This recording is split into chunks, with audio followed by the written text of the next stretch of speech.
Hello friends, welcome to online GK tutor classes. सभी लोगों का स्वागत है। और यहाँ पे हम लोग पॉलिटी का पार्ट सेकंड देख रहे हैं। इन क्वेश्चन को जारी रखेंगे, इम्पोर्टेंट हैं बहुत ही सभी परीक्षाओं के लिए। जो आने वाली महत्वपूर्ण परीक्षाएं हैं यूपी सबऑर्डिनेट की, आरओ की और वेरियस परीक्षाओं के लिए बहुत इंपॉर्टेंट है। टीईटी परीक्षा के लिए भी इसमें क्वेश्चन इंक्लूड किए गए हैं, तो सभी लोग इसको ध्यान से नोट करते जाइए। क्वेश्चन जो नहीं समझ में आ रहे हैं उनको देखते जाइए, यहाँ से क्लियरिटी हो जाएगी क्वेश्चन किस तरीके से बनते हैं। चलिए क्वेश्चन को स्टार्ट करते हैं। तो पहला क्वेश्चन पूछा है, निम्न में से किस अधिनियम में भारत का शासन का क्षेत्रीय विभाजन किया गया था। तो क्षेत्रीय विभाजन यानी टेरिटोरियल डिवीजन किस अधिनियम के तहत किया गया था। तो इसका सही आंसर होगा दोस्तों भारत सरकार अधिनियम 1858 के तहत। अगला है, भारतीय संविधान का प्राधिकार स्रोत कौन सा है। प्राधिकार स्रोत इनमें से कौन सा है। तो सभी लोगों को पता है, ये इंपॉर्टेंट क्वेश्चन और इजी क्वेश्चन है, हम भारत के लोग। अगला है, निम्नलिखित में से किस अधिनियम द्वारा केंद्र में द्विशासन प्रणाली शुरू की गई थी, डायरकी शुरू की गई थी केंद्र में। तो इसका सही आंसर होगा दोस्तों भारत सरकार अधिनियम 1935 के द्वारा केंद्र में डायरकी की व्यवस्था शुरू की गई थी। भारतीय संविधान में कुल कितने भाग हैं प्रेजेंट में। तो अगर ये पूछा जाएगा आपसे तो इसका सही आंसर होगा अभी भारतीय संविधान में कुल 25 भाग हैं। ठीक है। अगला है, किस भारत सरकार अधिनियम के तहत पहली बार विधायिका में कुछ निर्वाचित प्रतिनिधियों को मंजूरी दी गई थी। यानी अब निर्वाचित यानी अप्रूव्ड होंगे, किससे, इलेक्टेड रिप्रेजेंटेशन भी अप्रूव्ड हो गया था। तो ये किस अधिनियम से हुआ था। ये हुआ था भारत सरकार अधिनियम 1909 के द्वारा। इसको दूसरे किस नाम से जाना जाता है, सभी लोग इसको कमेंट बॉक्स में बताइएगा। अगला क्वेश्चन देखते हैं। अगला क्वेश्चन है, भारतीय संविधान सभा में कौन सा सदस्य इनमें से नहीं था। जो संविधान सभा बनी थी इनमें कौन सा सदस्य नहीं था। महात्मा गांधी स्वेच्छा से इसमें सदस्य नहीं बने थे।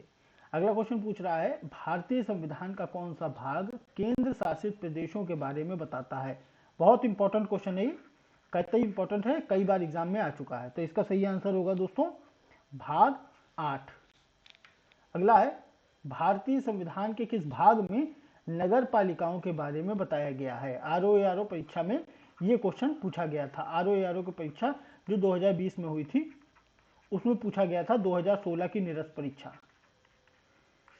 इसमें पूछा गया था। तो इसका सही आंसर क्या होगा, इसका सही आंसर होगा 9A। अगला क्वेश्चन है, राष्ट्रगान पहली बार कब गाया गया था। तो इसको एज सच पूछा गया था सबऑर्डिनेट परीक्षा में। इसके ऑप्शन भी यही थे, जबकि ये क्वेश्चन गलत है, ऑप्शन इसके नहीं है। पहली बार कब गाया गया था, 1911 में गाया गया था। ठीक है ना, कहां पे उसको आगे हम लोग देखते हैं। ये क्वेश्चन, हमारा जो राष्ट्रगान पहली बार कब और कहां गाया गया था, इंपॉर्टेंट क्वेश्चन। अब आप इसको बताइए कि कब और कहां गाया गया था। तो इसका सही आंसर होगा 27 दिसंबर 1911 में। कहां गाया गया था, ये कलकत्ता में गाया गया था। ठीक है।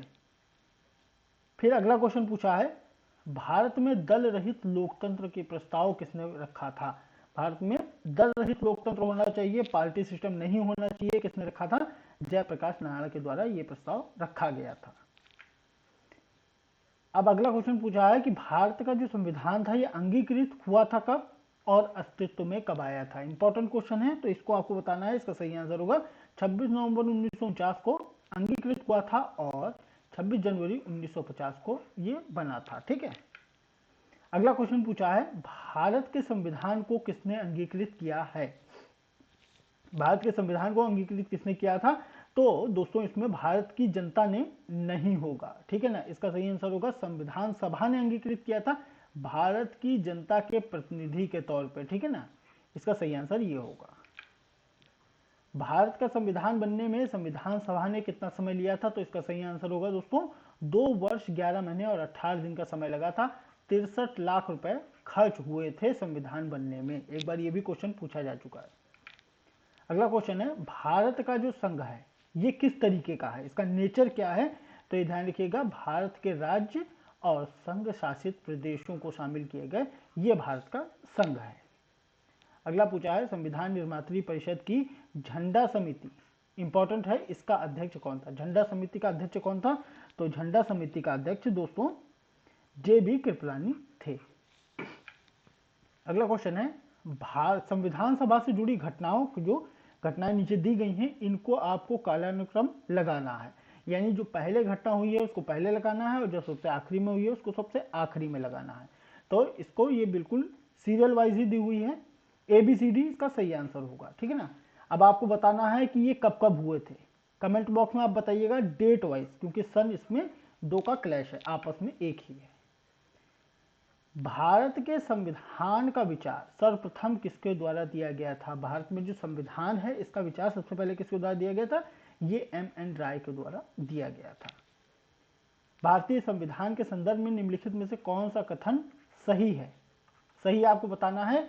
तो इसमें सही आंसर क्या है? भारतीय संविधान जो है ये कई संविधानों यानी विभिन्न संविधानों का मिश्रण है, ये मौलिक नहीं है और ये पूरा भारत सरकार अधिनियम 1935 पे नहीं है और ये पूर्ण रूप से ब्रिटिश संविधान पे आधारित भी नहीं है, ठीक है। अगला है भारत के संविधान को 1946 में कैबिनेट मिशन योजना के तहत गठित एक संविधान सभा के द्वारा तैयार किया गया था। ओके, इस संविधान सभा में संविधान तैयार करने के लिए कितनी समितियां बनाई गई थी? तो इस संविधान सभा में कुल 13 समितियां बनी थी। अगला है भारतीय संविधान के निर्माताओं के मन और आदर्शों की झलक किसमें मिलती है? तो भारतीय संविधान के जो मन और आदर्शों की झलक मिलती है वो प्रस्तावना में दिखती है। अगला क्वेश्चन है भारतीय संविधान का मसौदा तैयार करने वाली समिति का अध्यक्ष कौन था? मसौदा समिति यानी ड्राफ्टिंग कमेटी, इसको प्रारूप कमेटी भी कह सकते हैं, ऐसे आप जल्दी जान जाओगे। तो ये थे डॉक्टर भीमराव अंबेडकर। जब संविधान को पहली बार अपनाया गया था तब इसमें कितने अनुच्छेद थे? देखो अनुच्छेद अभी भी उतने ही हैं, क्लॉज चेंज हुए हैं, तो ऐसा नहीं अनुच्छेद अब कोई बोले तुमसे कि अनुच्छेद कितने थे अब कितने हो गए, ऐसा नहीं है, ठीक है ना। मैं भी थोड़ा और एक्सप्लेन करता हूँ। तो तब थे 395, अभी भी 395 ही हैं। तो अभी कोई कहते 396 कौन सा अनुच्छेद है, तो वैसा कोई अनुच्छेद अभी नहीं है, ठीक है ना। है 385, मगर जो 440 कहे जाते हैं वो अब इसके क्लॉज बढ़ गए हैं। जैसे पहले जो था 51, अब 51A जुड़ गया एक, तो ये एक बढ़ गया ना, ऐसे करके जुड़े हैं बाद में अमेंडमेंट के द्वारा। अब पूछा है भारत के संविधान को किस भाग को भारत का मैग्ना कार्टा कहा जाता है? मैग्ना कार्टा ये बहुत इंपॉर्टेंट है, मैग्ना कार्टा को भी आगे हम लोग समझेंगे थ्योरी के पार्ट में। तो भाग 3 को कहा जाता है जो फंडामेंटल राइट है। अगला क्वेश्चन है मूलभूत संविधान में कौन सा भाग में कल्याणकारी राज्य की संकल्पना सम्मिलित की गई है? कल्याणकारी राज्य की संकल्पना किसमें सम्मिलित की गई है? तो ये राज्य के नीति निर्देशक तत्वों में यानी DPSP में, directive principle of state policy में इसको जोड़ा गया है। अगला क्वेश्चन पूछा है भारतीय संविधान के संदर्भ में निम्नलिखित में से कौन सा युग्म सही सुमेलित नहीं है? नहीं वाला बताना है आपको, तो इसका सही आंसर होगा स्टॉक एक्सचेंज। ये समवर्ती सूची का नहीं है भैया, ये कहाँ का है? ये यूनियन है यानी संघ सूची का है, ठीक है। अगला है भारत के संविधान सभा में जब 31 अक्टूबर 1947 को बैठक हुई तो इसकी घटी हुई संख्या कितनी थी? घटी हुई सदस्यों की संख्या कितनी थी? जैसा मालूम है मुस्लिम लीग ने बाद में बाइकआउट कर दिया था और कई घटनाएं हुई थी, उसके बाद घटी हुई संख्या हो गई थी 299। अगला है संविधान सभा के उद्घाटन अधिवेशन की अध्यक्षता किसने की थी? जो उद्घाटन अधिवेशन हुआ था इसकी अध्यक्षता राजेंद्र प्रसाद ने की थी। भारतीय संविधान का ब्लूप्रिंट समझा जाता है, भारतीय संविधान का जो ब्लूप्रिंट है वो भारत सरकार अधिनियम 1935 को समझा जाता है, अधिकतर यहीं से ही लिए गए हैं इसमें। संविधान सभा का अंतिम सत्र कब आयोजित किया गया था? इंपॉर्टेंट है ये भी क्वेश्चन। अंतिम सत्र कब आयोजित किया गया था? तो देखो संविधान सभा का जो अंतिम सत्र हुआ था ये 24 जनवरी 1950 को आयोजित किया गया था। अगला है संविधान सभा द्वारा संविधान का मसौदा निर्णय हुआ था। मसौदा किसके द्वारा क्या डिसाइड हुआ था? मसौदा जो हुआ था ये किस तरीके से डिसाइड हुआ था? तो ये बहुमत से, मेजॉरिटी के आधार पे इसमें डिसाइड हुआ था। भारतीय संघ की आधिकारिक भाषा के रूप में संविधान द्वारा किसे मान्यता प्राप्त है? तो आधिकारिक भाषा के रूप में किसे मान्यता प्राप्त है? तो अगर ये आप देखेंगे तो इसका सही आंसर होगा दोस्तों हिंदी। हिंदी को आधिकारिक भाषा के रूप में मान्यता प्राप्त है। भारतीय संविधान के मुख्य प्रस्तावना है, इसमें प्रस्तावना में जो भाषा दी हुई है वो कौन कौन सी है? आपको ये बताना है। तो इसका सही आंसर होगा विचार, अभिव्यक्ति, विश्वास, आस्था और उपासना। अगला है भारतीय संविधान के समक्ष किसने उद्देशिका प्रस्तावित किया था? उद्देशिका किसने रखा था? प्रेम्बल कॉन्स्टिट्यूशन के समक्ष किसने रखा था? तो इसका सही आंसर क्या होगा? इसका सही आंसर होगा जवाहरलाल नेहरू। भारत प्रभुत्व संपन्न लोकतांत्रिक गणराज्य ये कब बना था? तो भारत प्रभुत्व संपन्न समाजवादी पंथनिरपेक्ष और लोकतांत्रिक गणराज्य अभी प्रेजेंट में है, मगर तब इसमें काबिली प्रभुत्व संपन्न लोकतांत्रिक गणराज्य बना था। ये बना था 26 जनवरी 1950 को नोट कर लेना। संविधान सभा के द्वारा भारत के संविधान को तैयार करने के लिए कितनी समितियों का गठन किया गया था? इंपॉर्टेंट क्वेश्चन है और रिपीटेड क्वेश्चन है। इसमें सही आंसर क्या होगा? देखो इसमें कई जगह 17 भी आपको मिलेगा, मगर 13 समितियां इसमें होंगी। संविधान सभा के द्वारा जो संविधान तैयार करने के लिए 13 समितियों का गठन किया गया था।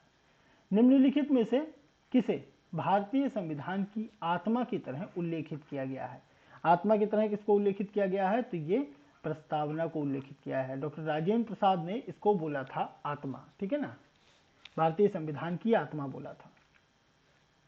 अगला क्वेश्चन है निम्नलिखित में से कौन सा भारत के संविधान के बारे में सही है? आपको इनमें बताना है कौन सा भारतीय संविधान के बारे में सही है। तो केवल ए ये सही है। संविधान को सुनिए को।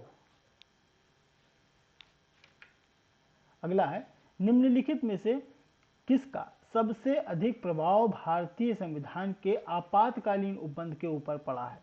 तो आपातकालीन उपबंध जैसा सबको पता है फाइजर संविधान से लिया गया है, ठीक है। अगला है भारतीय प्रारूप समिति, संविधान की जो प्रारूप समिति है उसके अध्यक्ष को मिलाकर सदस्य कितने शामिल थे? कितने सदस्य थे प्रारूप समिति में, यह पूछा गया है। तो टोटल 7 सदस्य थे अध्यक्ष को मिलाकर। अगला क्वेश्चन है निम्नलिखित में से कौन 29 अगस्त 1947 को गठित प्रारूप समिति के सदस्य नहीं थे? तो इसका सही आंसर होगा दोस्तों डॉक्टर भीमराव अंबेडकर। ये प्रारूप समिति के सदस्य नहीं थे, सॉरी नहीं थे पूछा है तो राजेंद्र प्रसाद प्रारूप समिति के अध्यक्ष नहीं थे। अगला है भारतीय शासन व्यवस्था में एक प्रतिनिधि को लोकप्रिय घटक में समाविष्ट करने का प्रथम प्रयास किसके द्वारा किया गया था? तो सबसे पहले ये प्रयास कब किया गया था? तो ये किया गया था 1861 के द्वारा, सॉरी। अगला है भारतीय संविधान की प्रस्तावना में लिखा है। ये भारतीय संविधान की प्रस्तावना में क्या लिखा है आप चारों पढ़ लीजिए, उसके बाद आराम से बताइए।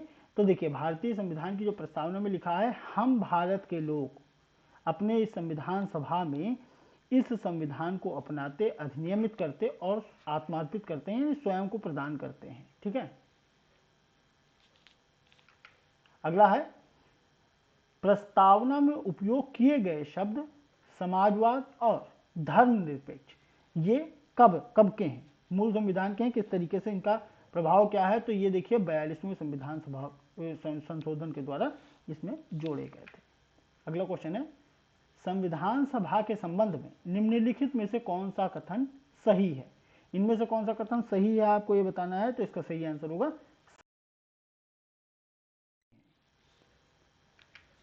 अगला क्वेश्चन है संविधान सभा के सदस्यों ने भारत के संविधान का प्रारूप तैयार किया था, वे थे किसके द्वारा, किस तरीके से नामित थे, वो आपको बताना है। तो इसका सही आंसर होगा विभिन्न प्रदेशों की विधानसभाओं से चयनित सदस्य इसमें लिए गए थे। अगला क्वेश्चन है इनमें से किस संस्था ने भारतीय संविधान का निर्माण किया है? भारतीय संविधान का जो निर्माण किया है ये किस संस्था के द्वारा किया गया है? तो ये जाहिर सी बात है संविधान सभा के द्वारा किया गया है। प्रस्तावना का वह प्रावधान जो सभी वयस्क नागरिकों को मतदान का अधिकार देता है वो कहलाता है, मतदान का अधिकार देता है वो क्या कहलाता है दोस्तों? तो इसका सही आंसर होगा डेमोक्रेसी यानी प्रजातंत्र। अगला क्वेश्चन है भारतीय संविधान का अगर आपको भारतीय संविधान का वर्णन करना हो तो इसमें से आप किस तरीके से वर्णित करेंगे भारतीय संविधान को। इसका सही आंसर होगा विश्व के सबसे विस्तृत संविधानों में से एक। ठीक है, अगला है किसने लाभ के पद की परिभाषा व्यक्त की है, व्याख्या की है, किसने बताया है? तो देखिए, लाभ के पद की परिभाषा संविधान में बताई गई है कि कोई भी संवैधानिक पद को धारण करने वाला व्यक्ति दूसरे किसी भी वेतन भोगी पद पे धारण नहीं कर सकता है। लाभ के पद के बारे में संविधान में बताया गया है। तो ये हम लोगों का आज का 50 क्वेश्चन थे, जिसको हम लोगों ने डिटेल में देखने की कोशिश की। यहाँ पे हम लोग फॉर्मेट देख रहे हैं, जिस तरीके से क्वेश्चन बनते हैं। सभी लोगों का मेरे साथ जुड़ने के लिए बहुत बहुत धन्यवाद। जिनको भी वीडियो अच्छा लगा है, ज़्यादा से ज़्यादा अपने दोस्तों में शेयर कीजिए, वीडियो को लाइक कीजिएगा, कमेंट कीजिएगा। अगर आपको कोई भी क्वेरी है, कोई भी क्वेश्चन है, तो आप कमेंट कीजिएगा, मैं कमेंट पढ़ता हूँ। मेरे साथ जुड़ने के लिए सभी लोगों का बहुत बहुत धन्यवाद।